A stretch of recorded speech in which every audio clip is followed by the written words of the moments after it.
Análise política, com Orion Teixeira. São 10h24, bom dia, Orion.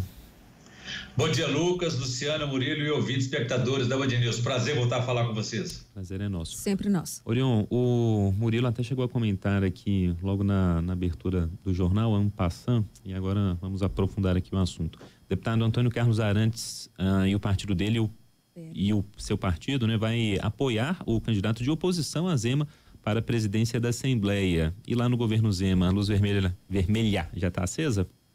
Pois é, Lucas. A luz vermelha está piscando lá no Palácio Tiradentes, onde despacha o governador Romeu Zema, do Partido Novo. Foram 2 anúncios importantes e negativos para ele ontem na disputa pela presidência da Assembleia Legislativa.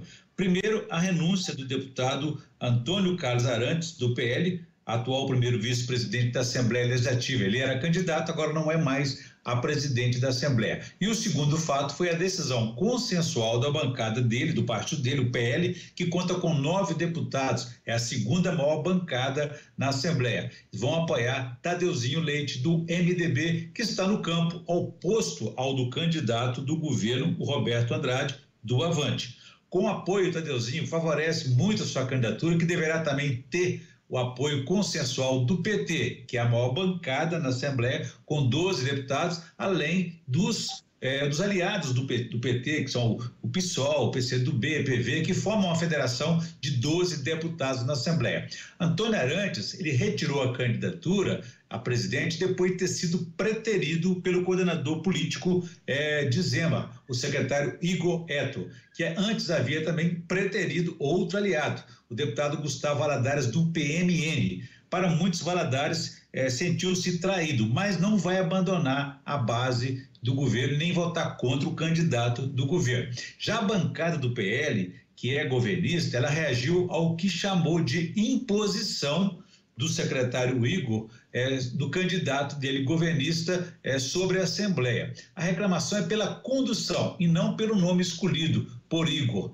A bancada do PL mandou também um recado para o governador Romeu Zema de que continuará apoiando sua gestão e integrando sua base na Assembleia, mas não aceitam o que chamaram de subordinação do Legislativo ao Executivo. A independência dos deputados e o fortalecimento de suas posições, autonomia, as chamadas prerrogativas, foram as principais reconquistas do atual mandato e legado do ainda presidente da Assembleia, Agostinho Patrus, do PSD.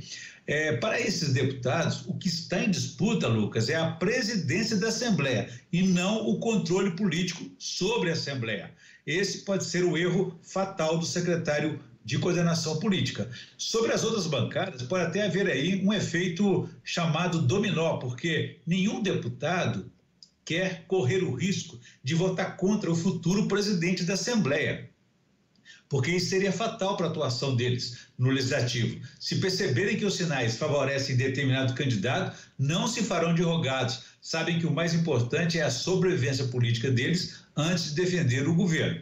Para Zema agora não há mais como evitar esse confronto. Sua articulação já avançou muito nessa direção. Outro dia nós falamos aqui sobre isso, que a política tem 2 formas de ser feita, a do entendimento ou do enfrentamento. Cada um tem um custo e o mais alto deles é o do confronto, porque traz sempre aí riscos e incertezas na hora dos acordos políticos, coisa da velha política que o governador Romeu Zema e o Partido Novo sempre criticaram e até criminalizaram.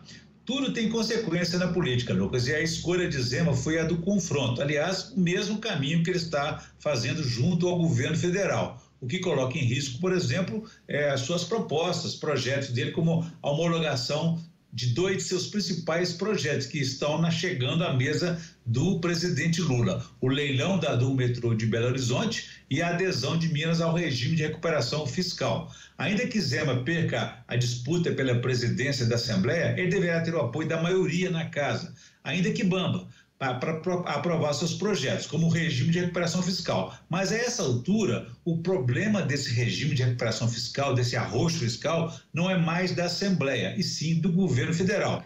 Zema insiste em copiar esse modelo que o seu atual secretário da Fazenda implantou no Rio de Janeiro. No último dia 10 de janeiro, no entanto, o governador de lá do Rio, Cláudio Castro, reuniu-se com o presidente Lula em Brasília, fazendo um apelo para que ele mude as regras, as duras regras do regime de recuperação fiscal que agravaram as contas públicas de seu estado. Então, esse é o cenário para hoje. E a gente segue acompanhando então. Orion, até segunda, bom fim de semana. Para vocês também, um abraço a todos. Quem quiser saber mais pode consultar meu blog no www.blogdorion.com.br. Um abraço a todos e façamos aí um bom dia. Valeu. Façamos, Orion.